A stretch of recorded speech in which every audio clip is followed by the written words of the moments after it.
Here is what you need to know before anything else. There is a gate in Lagos. Iron, painted black, slightly rusted at the bottom hinge where the rains come and the repairs do not. There is a flame tree at the corner of the compound wall that has been there since Adiz Okonkwo was 7 years old and used to climb it until her mother threatened consequences she never quite specified but always believed. On a Tuesday afternoon in early spring, a car stopped at that gate. A man got out. Tall. Dark suit. The kind of stillness that makes a street rearrange itself without being asked. Beside him, holding his hand and wearing dinosaur socks visible below the hem of his trousers because no one had caught him in time, was a 4-year-old boy who looked up at the gate with enormous dark eyes and said, in very serious Korean, that he thought this was a good house. Kang Saiwon looked down at his son. Then he looked at the gate. Then he knocked. But we are getting ahead of ourselves. The house changed in 3 minutes. Ada had watched it happen from the kitchen doorway, the way a place transforms when the person who runs it stops managing the surface of things and allows what lives underneath to come up. Men she had seen in the periphery of weeks suddenly had names and specific functions. Phones rang and were answered in clipped syllables. The front gate sealed. The back gate sealed. Mrs. Huang appeared at the top of the stairs and took Junie by the hand with the particular calm of a woman who has seen this before and knows precisely what her role is in it. Ada stood in the kitchen with Saiwon's phone in her hand and the image of her mother's compound wall on the screen and Chisholm's green school bag on her back. She had been standing there for 4 minutes. She knew because she had been counting. Counting was something to do with her hands that was not shaking. Saiwon came back through the kitchen at a pace that was not quite running and was more alarming for it. Controlled speed, the kind that meant the situation was serious enough to require efficiency rather than urgency. He looked at her once. A full look, the kind he had been giving her increasingly over the weeks that meant he was registering something beyond the immediate. Your family, he said. I need their exact address. I'll give it to you. She heard her own voice from somewhere steady she did not know she had access to. But Saiwon. Sorin first. Something moved across his face. Yes, he said. She gave him the address. The full one. The gate number and the flame tree and the landlord's name who shared the compound wall and whose dog barked at strangers. He repeated it back to her perfectly and left the room. Ada set the phone face down on the counter. She turned to the stove. She made tea because her hands needed something to do and because the alternative was sitting in the silence of a kitchen that had stopped being safe 3 minutes ago, and that was not something she was prepared to do. From the hallway she could hear Saiwon's voice, low, precise, unbroken, and the particular quality of it that she had heard once before, on a night when Sarah's heels had clicked out of a study and she had understood for the first time what kind of man she had moved into the orbit of. That quality had no warmth in it. It had something more useful. The first 24 hours had the texture of waiting made solid. Ada moved through them the way she moved through everything difficult, with her hands occupied and her face arranged and the interior of herself locked behind something that would hold until she had privacy to let it not hold. She cooked. She kept Junie's routine intact as much as possible, breakfast at the right time, the counting game at the kitchen island, the afternoon picture books that he insisted on having read with specific character voices that she had developed over weeks and could not now abandon without explanation. Junie knew something was different. Children always know. They read it in the air before they can name it, in the way adults move, in the specific quality of quiet that descends on a house that is usually noisier. He sat at the kitchen island on the second morning and lined up dried beans in a row without being asked and counted them very carefully and then looked up at Ada. Is Appa coming back? He asked. Ada looked at him. Your Appa is working, she said. He'll be back tonight. Junie considered this with the gravity of a person who has learned that adults tell you the true thing and the safe thing and you have to decide which one you're getting. Then he placed one more bean in the row. Okay, he said. Ada kept her face exactly where it was. She had called Soren's phone 14 times in the first 12 hours. Each time the same thing, one ring, then the particular dead silence of a line that was not merely unanswered but unreachable. She had called Soren's mother on the third attempt and spent 6 minutes in a conversation that required her to be calm in a way she did not feel while explaining, in the carefully selected language of someone managing another person's fear as well as her own, that Soren had been unavailable and she was working to locate her. She had not told her the rest. She would not tell her the rest unless she had to. She hoped she would not have to. The tip came through on the second night. Ada did not know this at the time. She was in her room, finally horizontal after 36 hours of not being horizontal, staring at the ceiling with the particular wakefulness of a body that is too exhausted to sleep. She heard Saiwon's phone in the corridor, one alert, the kind that made him move, and then his footsteps, rapid and deliberate, toward the stairs. She was dressed in 60 seconds. By the time she reached the corridor he was already at the bottom of the stairs, coat on, Two men she had learned were called Jay and Director Park assembled behind him with the synchronized readiness of people who had been waiting for exactly this. Saiwon looked up at her from the foot of the stairs. "Stay in the house," he said. "Where is she?" A pause. Something moved behind his eyes, the thing that always moved there when he was deciding how much to give her. He had been giving her more of it lately. Enough that she had started to understand the shape of it. "Yongsanjiu," he said. "Warehouse district. We have the building." "How?" He held her gaze for one long second. "It doesn't matter how," he said. "She's alive. I will bring her back." He was gone before Ada could ask the question that was already forming, the one about the specific quality of that pause, the way he had looked at his phone before looking at her, the fact that he had not answered her when she asked how. She found out 3 days later, from a sentence Mrs. Huang did not mean to complete, that the location had been sent anonymously. A blocked number. A single set of coordinates. Nothing else. Ada stood in the kitchen and absorbed this information and thought about Park Sarah in her silk robe displacing a container of crayfish on a counter, and about Junie at the top of the stairs watching a door close, and about all the ways a person could make a choice for the wrong reasons that still landed in the right place. Saiwon never mentioned it. Ada never asked. Some things are understood without requiring language. Besties. Drop your location in the comments right now. We have readers on every continent and we need to see you tonight. Like this video and subscribe. Soren is about to come home. Oh, Soren came home at 2 in the morning. Ada was in the kitchen. She had stopped pretending she could sleep when she heard the front door. She was in the entrance hall before she had decided to move. Soren was standing in the doorway. She was upright. Physically intact, no visible injury, no broken thing that Ada could see. She was wearing a jacket Ada didn't recognize, probably someone's from the car, and her hair had lost whatever it had been doing when she left her apartment 36 hours ago.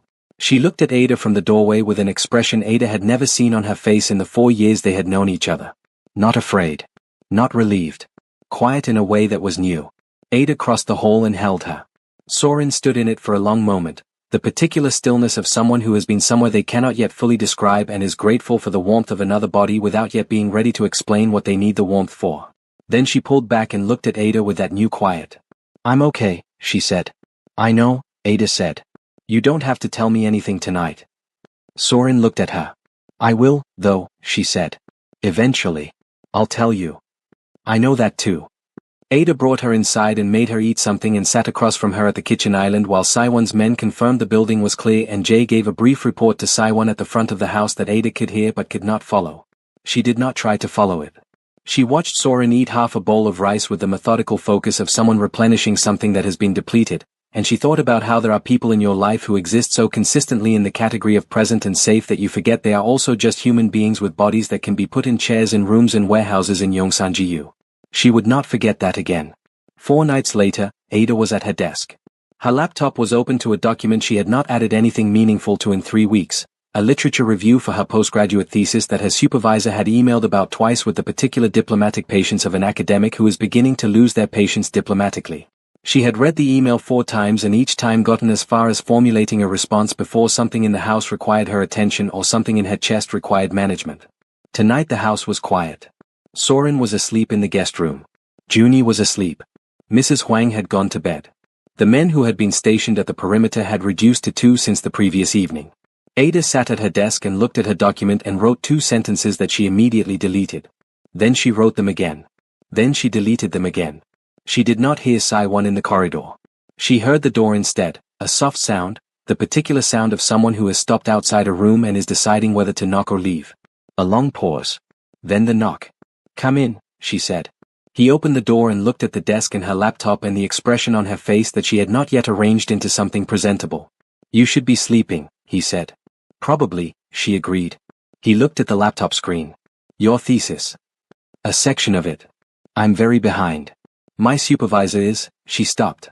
"It doesn't matter." "It matters," he said. Quiet and certain, the way he said things that were not negotiable. "It's what you came to Seoul for."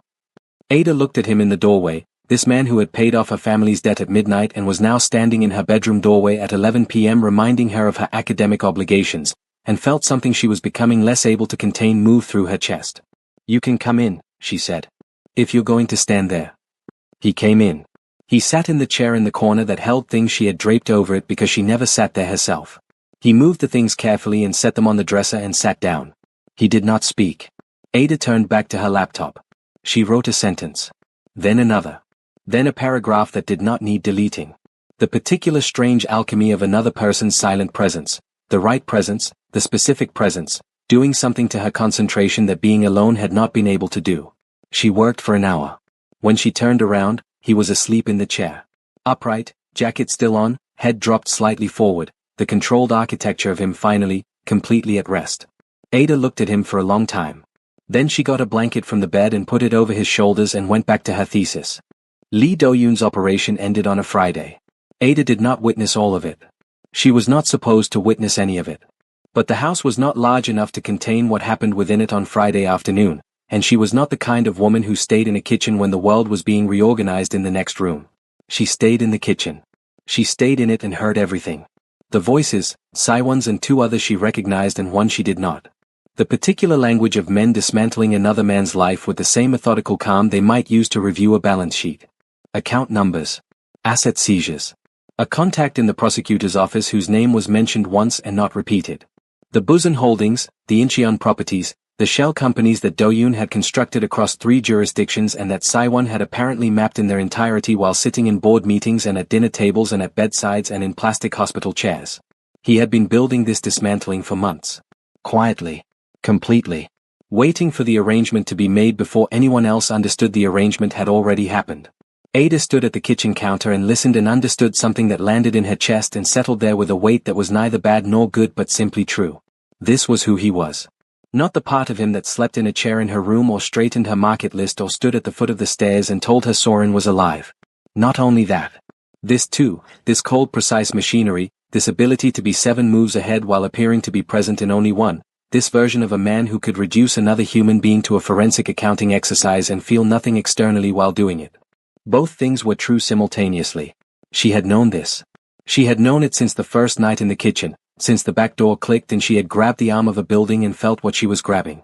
She had known it and let him past her walls anyway, and now she was standing in his kitchen having let him past all of them, and the knowing sat differently than it had before. At 3:17 p.m., the study door opened. Jay and Director Park left through the front. The third voice followed. Silence. Then Siwon appeared in the kitchen doorway. He looked at her. She looked at him.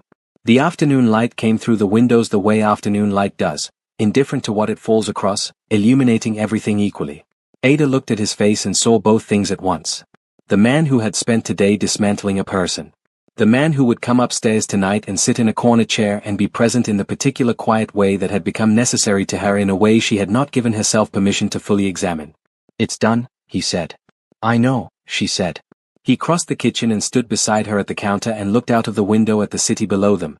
Seoul, indifferent and luminous, entirely unaware. Neither of them spoke for a long time. Ada, he said finally. Don't, she said. Quietly. Not right now. Let me just, she stopped. She pressed her palms flat on the counter. Let me just stand here for a minute. He said nothing. He stayed. Besties. If you feel everything she's feeling right now, drop I feel it in the comments. This is the story of a woman who sees a man completely. What she does with that is everything. Soren had been staying in the guest room for a week when she said the thing. They were in the kitchen. Late afternoon. Junie was with his tutor. The house had its weekday quiet. Ada was cooking, not for the household, just for them, the specific kind of cooking that is really an act of care dressed as something practical. And Soren was sitting at the island watching her with the new quality of quiet she had brought back from Yongsan-jiu. She had been talking, slowly, over the course of the week. Fragments. The room. The chair. The way time had moved differently in the 36 hours between being taken and being found. She had not cried. Soren was not, as Ada well knew, a crier. She processed things with a quiet thoroughness that looked like calm from the outside and was something much more complicated underneath. Can I tell you something? Soren said. Always, Ada said. A pause. Then, I almost died for a story I wasn't even in. Ada's hand stilled on the cutting board. Soren said it without blame. Without the weight of accusation. She said it the way she said most true things, directly, clearly, with the full warmth of a person who loves you and is telling you the truth precisely because of that love and not despite it. I know, Ada said.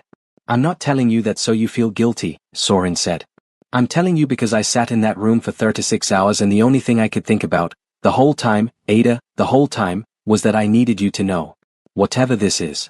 Whatever you're doing here in this house with this man, I needed you to know what it costs. Ada set down the knife. She turned around. Soren was looking at her with those eyes, the ones that had held the wrong language on an arrival sign 4 years ago and had never stopped being the warmest thing Ada had found in this city. I love you, Soren said. That's the whole point. I love you and I'm fine and I need you to know what it costs. Ada's throat did the inconvenient thing it had been doing with increasing frequency lately. Soren. Go home, Soren said. Gentle. Absolute. Not forever. Just. Go home first. Know what you're choosing before you choose it. The kitchen held the words. Outside, Seoul continued its afternoon. Ada turned back to the cutting board and stood there for a long time with her hands flat on the counter and her face doing things she was not going to look at directly. She knew Soren was right. She had known it since the kitchen on Friday afternoon. Since the afternoon light in both versions of him and the weight in her chest that was neither bad nor good but simply true. She needed to go somewhere that was fully hers before she could understand what she was willing to offer someone else. She needed Lagos. She packed the way she did everything, efficiently, without drama, with the particular economy of a woman who has moved enough times to know exactly what she needs and what is ballast. It was early morning. The house was not yet awake. She had written the note at the kitchen table on actual paper this time. She had learned, in the months she had been in this house, where the paper was, and left it folded on the counter under the salt shaker. She had written, I am going home. Not forever. I need to understand what I'm choosing. She stood at the kitchen door with her bag on her shoulder and looked at the room. The counter where she had made his breakfast 700 times. The island where Junie had counted beans. The window where Seoul came in every morning indifferent and luminous and entirely present. She turned and walked toward the front door. He was sitting at the top of the stairs. Kang Junie. 4 years old. Dinosaur socks, the original pair, slightly gray from washing. Sitting at the top of the stairs with his hair pressed flat from sleep and his dark eyes enormous and entirely awake, watching her come through the hallway with her bag. Ada stopped. She looked up at him. He looked down at her. He did not cry. He did not ask where she was going. He did not say anything at all for a long moment, just sat at the top of the stairs and looked at her with the enormous serious eyes of a child who has already, once before, watched someone he loved walk toward a door. Then he put his hand in the pocket of his pajamas. He took out a single dried bean. He held it out over the banister. Ada's hand came up before she thought about it. The bean fell the distance between them and landed in her palm, small and dry and warm from where he had been holding it. Junie looked at her. One, he said, in English. Very carefully. The way he always said it, like he was holding something fragile in his voice and was determined not to drop it. Ada stood in the hallway with a bean in her palm and felt the last of her composure make a quiet, dignified exit. That's right, baby, she managed. One. She closed her hand around it. She walked out the front door. She carried it all the way to Lagos. Besties. Take a moment. The bean. We cannot. Drop ONE in the comments right now if Junie just broke your whole heart. Share this with someone who deserves a story this powerful tonight. Lagos received her the way it always had. With noise and heat and the particular smell of a city that has never once pretended to be anything other than completely itself. The traffic from the airport was exactly as catastrophic as she remembered and the driver was exactly as philosophical about it as Lagos drivers always were, and she sat in the back seat with her head against the window and watched the city slide past and felt something in her chest, a knot that she had not known was knotted. Her mother was at the gate. She had not told her exactly when the flight landed. She had learned, 27 years into being this woman's daughter, that this made no difference.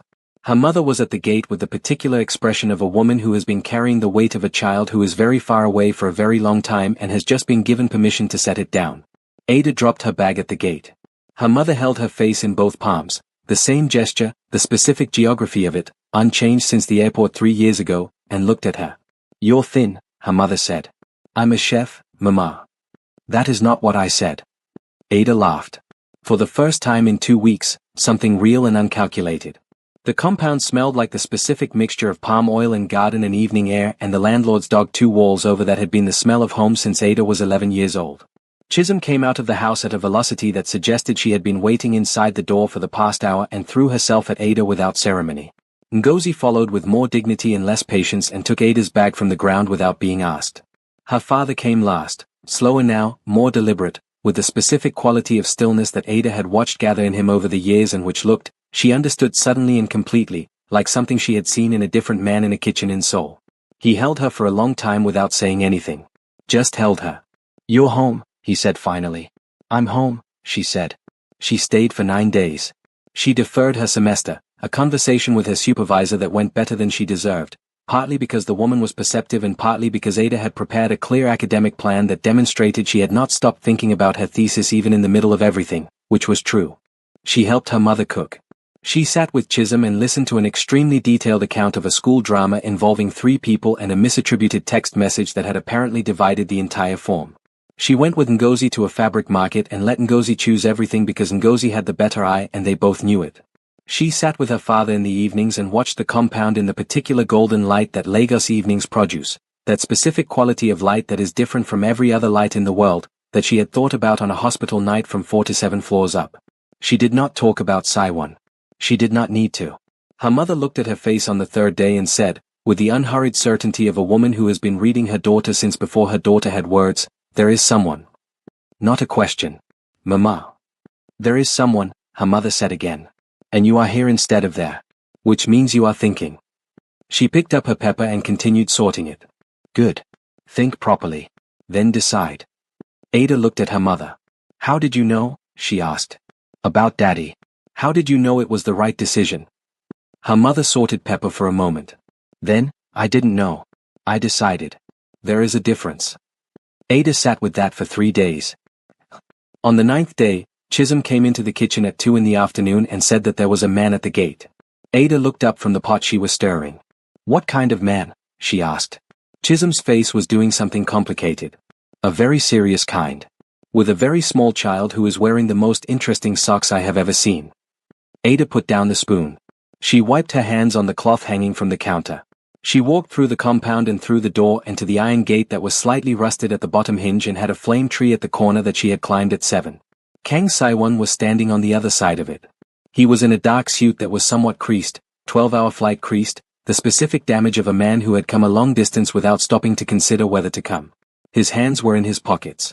His face had the particular stillness that she had learned, over months of kitchens and late nights in hospital corridors, was not blankness but its opposite, a face that was feeling something too large to allow to the surface. Junie was beside him, holding his hand. Dinosaur socks visible below his trousers. Looking up at the gate and the flame tree with enormous interested eyes. He had, Ada noticed, a small backpack shaped like a dinosaur on his back, which meant someone had packed a bag for him, which meant this trip had been prepared, which meant Saiwan had stood in an apartment in Seoul and made a decision and then packed a 4-year-old's bag and gotten on a plane. Ada looked at them through the gate. Saiwan looked at her. Junie tugged Saiwan's hand and said something in Korean that Ada caught. He said he thought this was a good house. Because of the tree. Ada unlatched the gate. Her mother served them food.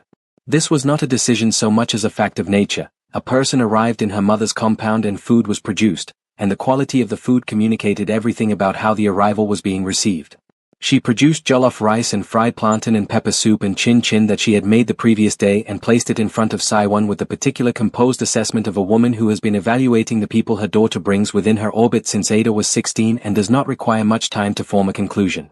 Junie ate with the committed focus of a child who has discovered jollof rice and cannot believe it has been withheld from him for 4 years.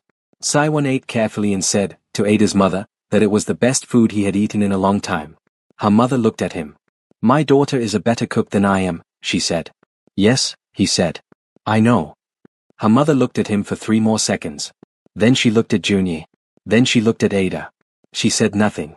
She picked up the chin-chin bowl and offered it to Junie, who took 4 pieces and said Kamsahamnida with such seriousness that her mother's expression did something Ada had seen it do only a handful of times in her life.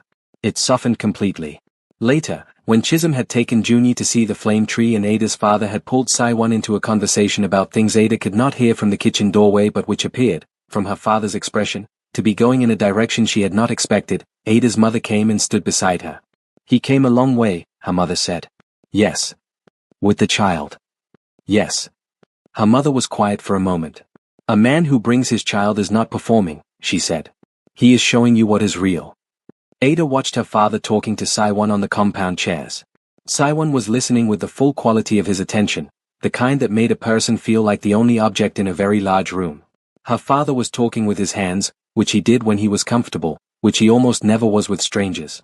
"Mama," Ada said. "Go and talk to him," her mother said. "I will watch the children." They sat on the low wall at the far end of the compound, near the flame tree, while Chisholm and Junie conducted what appeared to be a bilateral negotiation about the correct way to climb it, Chisholm demonstrating the technique with great authority, Junie watching with the grave attention of a student who is taking the instruction seriously. The evening light was doing the thing it did in Lagos, that gold, that specific angle, that quality that was different from every other light in the world. Ada sat beside him and looked at the tree. "You came?" she said. "Yes. With Junie. He wanted to come." A pause. "I wanted him to come." Ada looked at the tree for a moment. Then, "Why?" He was quiet long enough that she thought he might not answer. Then, "Because I didn't want to come here and make a case for myself," he said. "I've spent my entire life making cases. Building arguments. Being 7 moves ahead." He looked at her. "I didn't want to do that here. With you. I wanted to come and be exactly what I am and let you decide what to do with it." Ada turned to look at him. "And what are you?" she asked. Genuinely. Not challenging. The same honest question she had asked in the kitchen on a night that felt like a long time ago. He held her gaze. "Someone who has made a great many choices I cannot undo," he said. "Who runs an organization that operates in places that polite conversation does not acknowledge. Who is capable of things that I would not describe to you at dinner." A pause.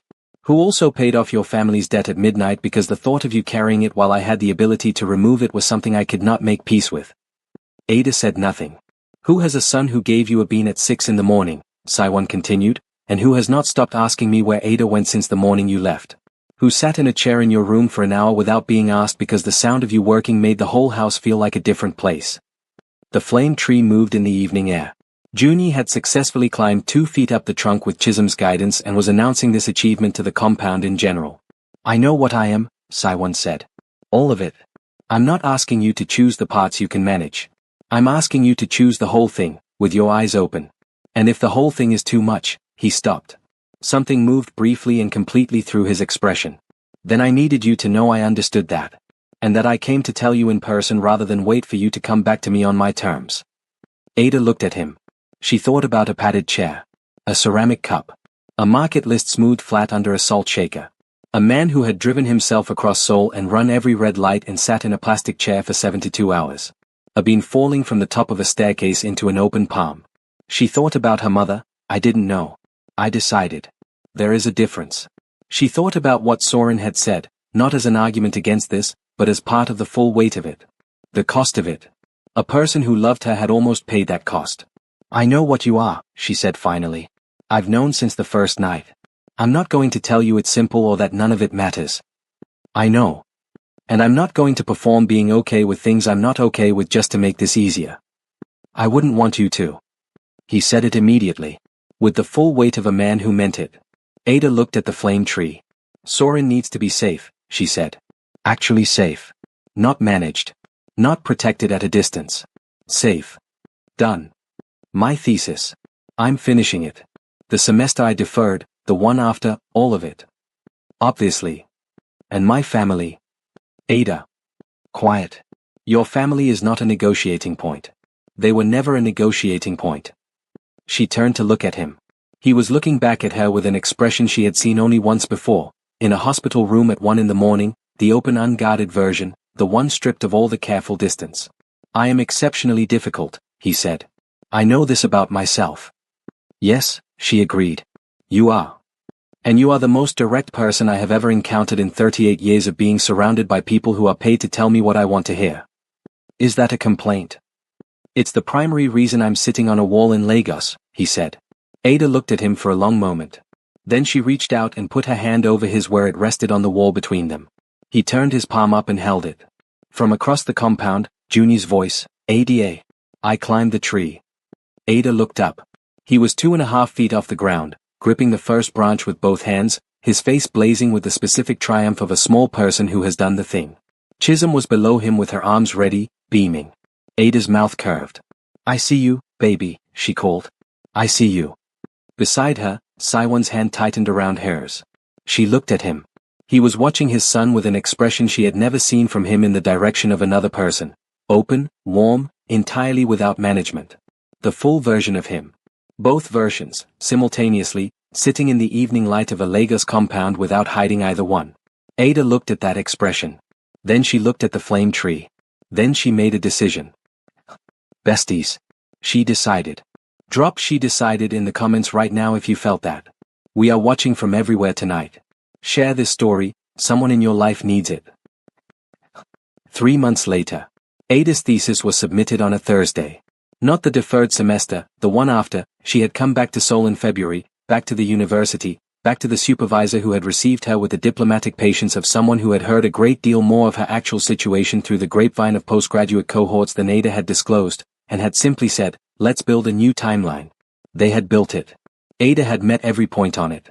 She came home on the Thursday she submitted it, home, which was now a specific geography she had stopped pretending was complicated, and found the kitchen empty, which meant Junie was still with his tutor and Saiwon was still in the study. She made coffee. She stood at the floor-to-ceiling window and looked at Seoul in its late afternoon light, and the city spread itself 4 to 7 floors below her in every direction, indifferent and luminous, incapable of caring what was happening in the woman looking down at it. She heard him before she saw him. The specific sound of him, unhurried, deliberate, entirely itself. He came to stand beside her at the window. Done? He said. Submitted, she said. Done is when they tell me what they think of it. They will think well of it, he said. With the complete certainty of a man who has read every chapter 3 times and made comments in the margins in a handwriting she has come to recognize as precisely as his voice. You can't know that. I know you, he said. The outcome follows. Ada looked at the city. She thought about a 14-hour flight and a scholarship letter and a loan in someone else's handwriting and a handwritten sign in the wrong language held by the warmest person she had found in a city of 10 million. She thought about a kitchen at 11:47 p.m. and a cold knife and a door that clicked open and the arm of a building that she had grabbed without thinking. She thought about a bean in her palm, warm from a 4-year-old's pocket. She thought about a wall in Lagos in the evening light and a decision made with her eyes all the way open. Soren is coming for dinner on Sunday, she said. I know. She called me to confirm the time. Ada turned to look at him. She called you directly. She also told me that if I ever put her in another situation involving a warehouse, she will write a very detailed account of everything and send it to every person she knows. A pause. I told her that was reasonable. Ada stared at him. You told her that was reasonable. She is reasonable, he said. The threat is proportionate. I respect it.